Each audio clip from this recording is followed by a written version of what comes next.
Hello! Okay, so first of all, I haven't uploaded a video for ages, and second of all, I'm actually speaking. Most of my videos I don't, well, all of my videos I don't speak. However, I thought it was time to upload a video and maybe upload a video more regularly. And I've noticed recently there has been a resurgence or a resurgence of Filofax videos. It's not a resurgence because I've just noticed there's been a lot of videos about Filofaxes, so I thought it was interesting, and that it might be interesting for me to show you my Filofax history, my Filofax journey. So art journey is Filofax journey, as it were.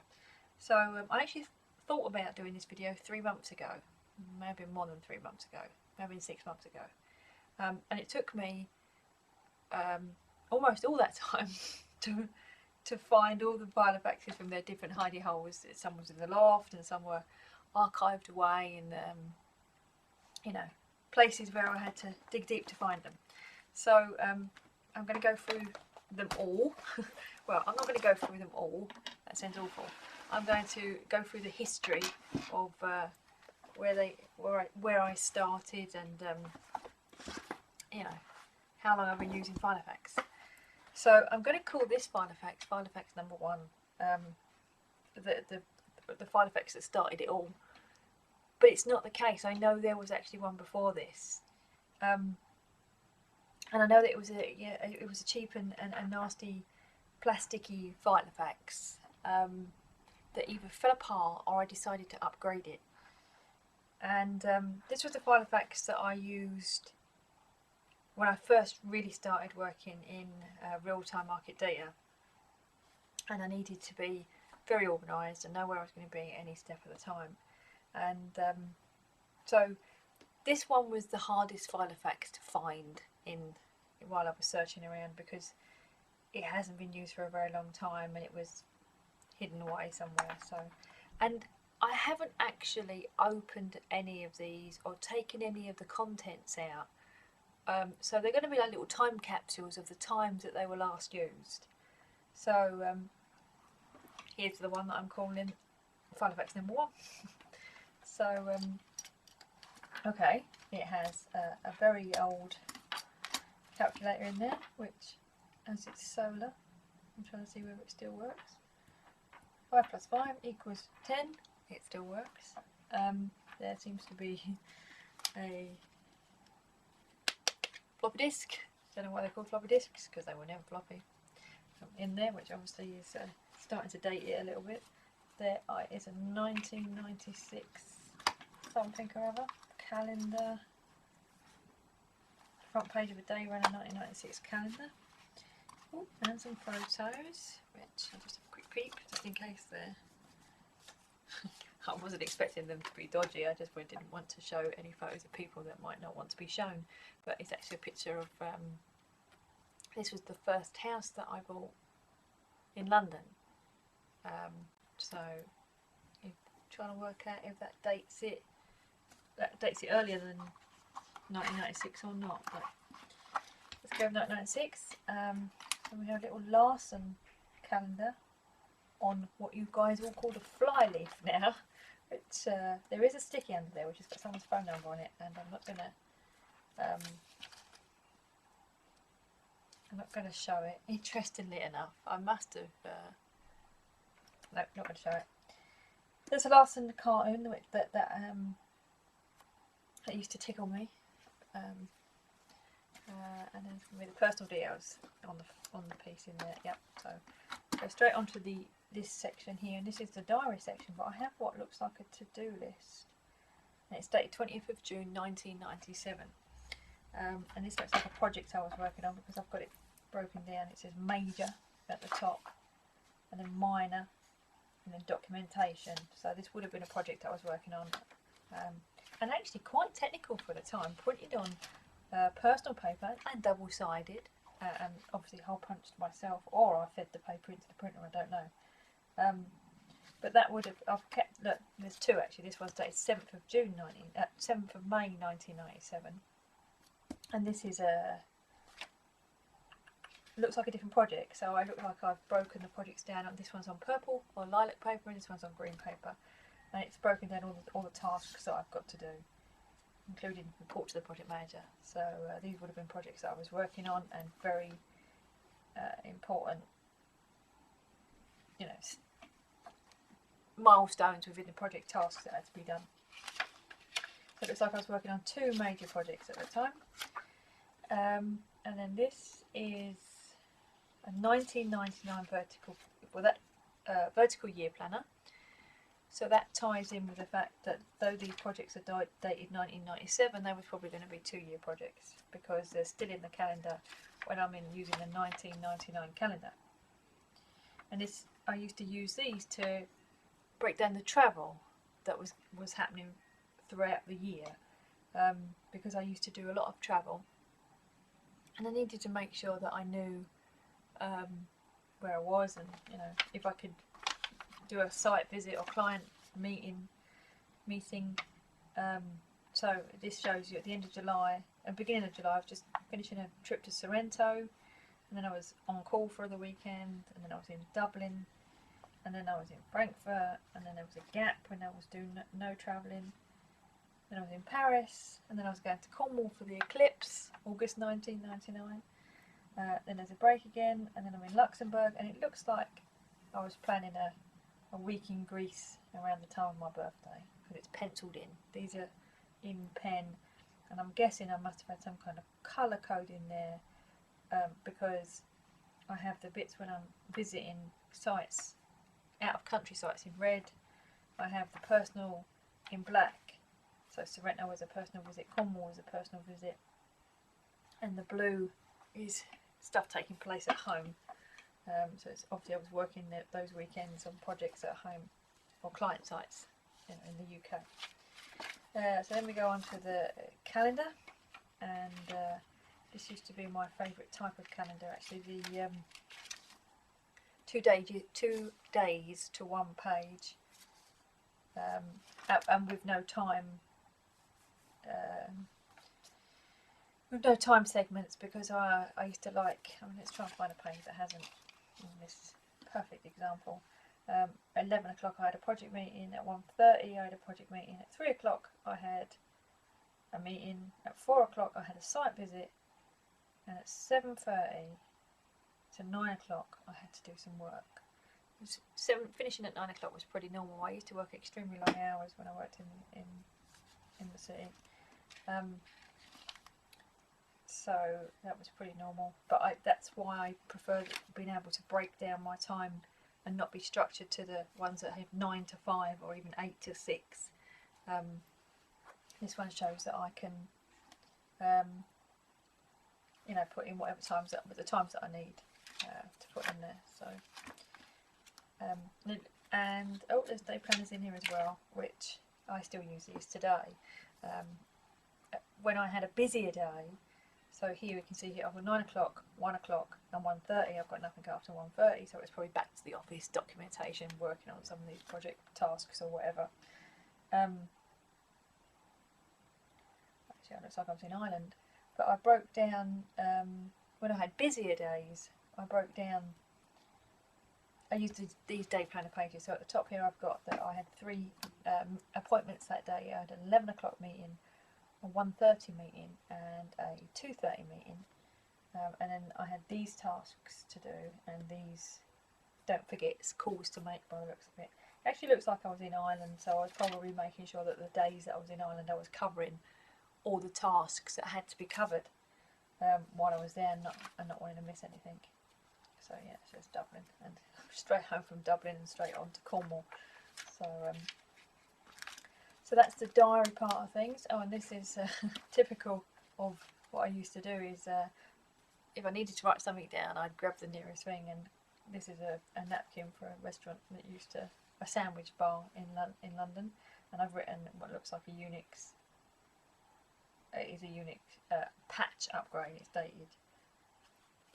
So that's in there for me to write up, or action or whatever. So the next segment after that is notes. Oh no, I've missed 2 segments up the top there, so let's get those. That one's dated, that one's titled DOS, which is going to make this sound older than it is.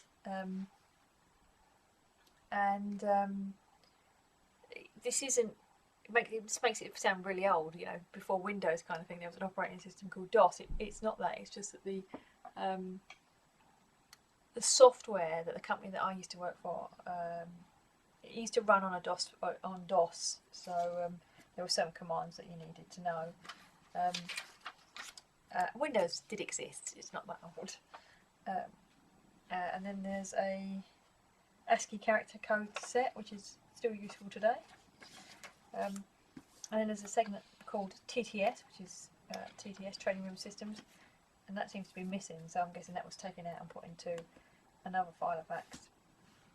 Then I have notes, and that notes has got it's the Word template size, so the size that I used to make the paper, set Word to take the paper, that I used to reduce it to 50%, what the margins used to be set for, and how I used to print for it. Just little other tasks that I had to do there, and then the London Underground map. You can't live or work in London without having access to one of those.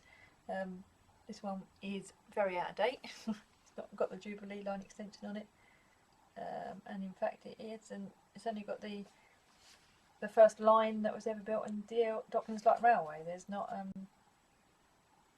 there's much more Docklands Light Railway now than there is shown on that map. Next there is a street map of London, which would have been particularly useful for me. I mean, it's not the whole of London, it will be mostly the city of London and probably the West End, because this would have been extremely useful and extremely well used, because I would generally be told you've got to go to XYZ bank at, you know, Queen Anne Street, so I would have to look up Queen Anne Street and off I'd go to that bank. So this would have been a very useful set of pages. Just trying to see what it was called, but they don't make it anymore. I mean, it's probably still useful but slightly out of date. W.H. Smith Central London Guide, so that was a useful and well thumbed pages. And then this would have been, yeah, it is very used. The ATZ index would have been used for clients, contacts, and I'm not going to open it because there's probably the information's old, but some of it's still relevant. There's addresses and phone numbers in there that are not necessarily mine to share, so I shall not share them.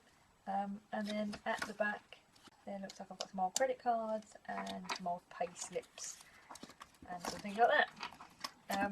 And I've just noticed there's some keys lodged in there, and I know what these are.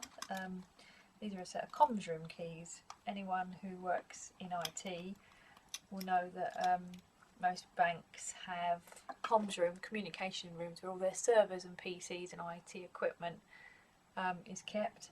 And our company used to use the same cabinets for their equipment across all the banks. So you were issued with a set of keys, one to open the back of the cabinets and one to open the front of the cabinets, which meant whatever bank that you went in, you could access the equipment that was in there with these keys. And then this key is, I think it's my locker key. I can't remember.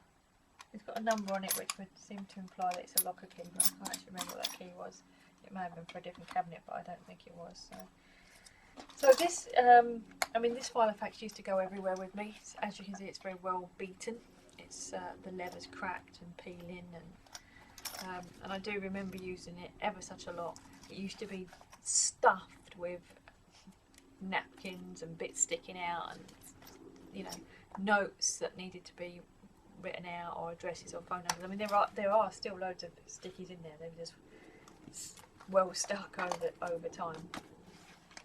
And parallel with this Filofax, which would have been my work Filofax, I used to use this Filofax. Now this is, I can't tell you which one came first. I can't remember if I was using a personal size Filofax first or a pocket Filofax first, but I did used to use these both at the same time, and this was purely for personal There's a photo of a very old photo of my mum and dad on the flyleaf, and I mean the diary in this one is dated 2000, but I'm going to date it.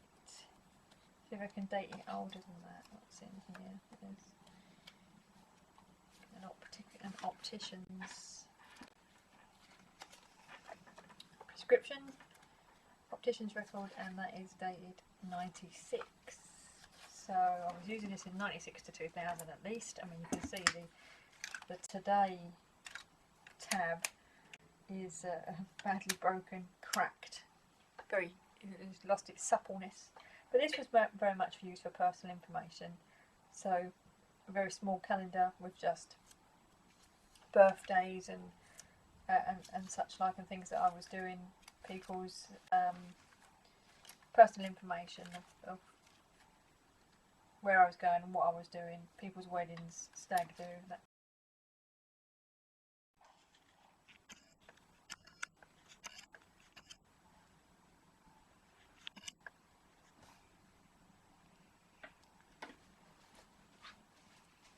So, there's actually a story to this one. This is an actual Filofax, whereas this one isn't. This is, I think I bought this from WH Smith. I've just noticed $1 in there. How sweet. This is, though it's leather, it's made by a company called Tempus, or Temp, and then Roman, like a Roman 5S, and I think it's Tempus. So it wasn't officially a Filofax, whereas this one is. This is actually a Filofax Micro, and this is before they had the fancy names. You know, now you get the Malden and the Finchley.